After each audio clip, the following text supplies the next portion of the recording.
waa dhagax dhiga xarun caafimaad oo hel santara oo laga dhagax dhigay santarka Jarmalka oo ka tirsan degmada Booq ee gobolka Doolo.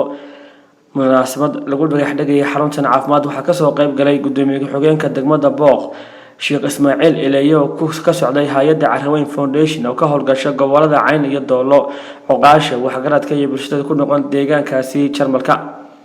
ugu horeyntii halkan waxaa ka hadlay gudoomiyaha xogeenka degmada Booq oo mahad celiyay hay'adda Carraweyn Foundation iyo qurbo-joogta deegaanka Jarmalka oo sakaashanaya maalgelinta xaruntan caafimaad. Sheekh Ismaaciil Ilayo ku hadlay magaca hay'adda Carraweyn Foundation iyo halka ka hadlay iyo qaar ka mid ah waxgaradka deegaanka joognay waa santarka Jarmal ee degmada Booq gobolka Doolo. waxa sharaf weyn oo amaanta inaan dhagax dhigayno heer santarka Jarmal oo ay bulshadu ku dhisanayso isku tashi bulshadaas oo ah bulshada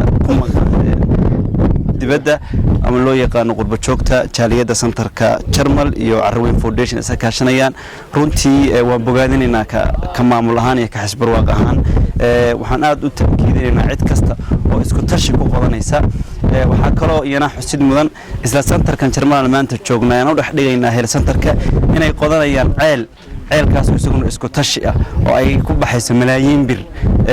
cid kasta oo ceelka laftirkiisa ka hawl qaadatay ama ma taqaanay ka hawl gashay waa ugu mahad celinaynaa.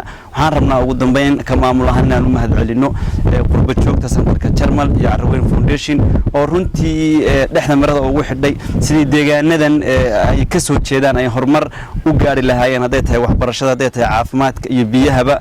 waxaan ugu baaqayaa santarada kale ee degmada Booq inay ku daydaan qurbo joogtan oo iyaguna ay sameystaan isku tashiga barnaamijka ah. runtii ka dhagax dhignay hel santar goob caafimaad oo aad u ballaaran taas oo ah 240 mitir oo isku weer ah.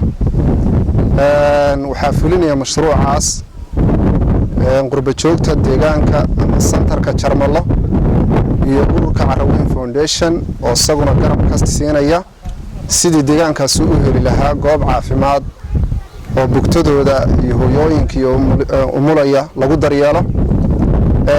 maadaama dawladda hadda jirta ee shaqeynaysa ee u ogolaatay dadka in ay ka qayb qaataan isku tashi dalkoodana ay horumarsadaan. annagoo waliba si aada oo ballaaran uga mahad celinay xisbiga hadda jira ee Barwaaqo.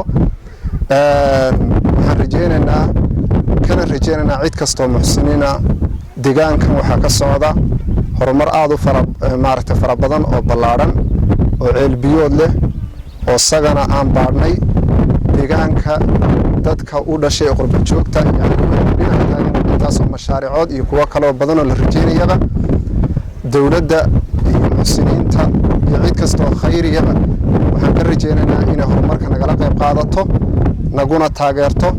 ilaahayna waxaan ka rajeynaynaa mashruuca intaa leeg ee aanu santarka ugu talagalnay in ilaahayna u garab galo sida ugu wanaagsan aan rajeynaynaa ilaahay subxaanahu wa ta'aala noogu fuliyo. aniga oo ku hadlaya afka odayaasha santarka Jarmal waxaan aad iyo aad ugu faraxsanahay in maanta naloo dhagax dhigay dhismo caafimaad oo aad u cabirkiisu u ballaaran yahay kaasoo ay qolkiiba inta badan maalgelinayaan Carraweyn Foundation iyo qurbo joogta deegaanka. waxaa noo qabsoomay hadda waa wax bilow ah.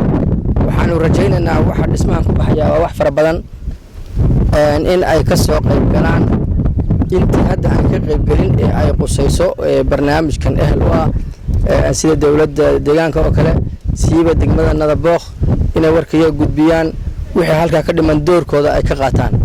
Carraweyn Foundation waxaan leenahay wax khayr la noo bilowdeen. waxaan idin ka codsanaynaa inaad noo dhamaystirtaan barnaamijkan oo guntiga dhiisha iskaga dhigtaan waxyaalihii hore aad qabateen iyo tan waxaad ka qabateen labadaba waan idinka mahad celinaynaa iyo wax kasta oo aad deegaanka oo dhan ka qabataan.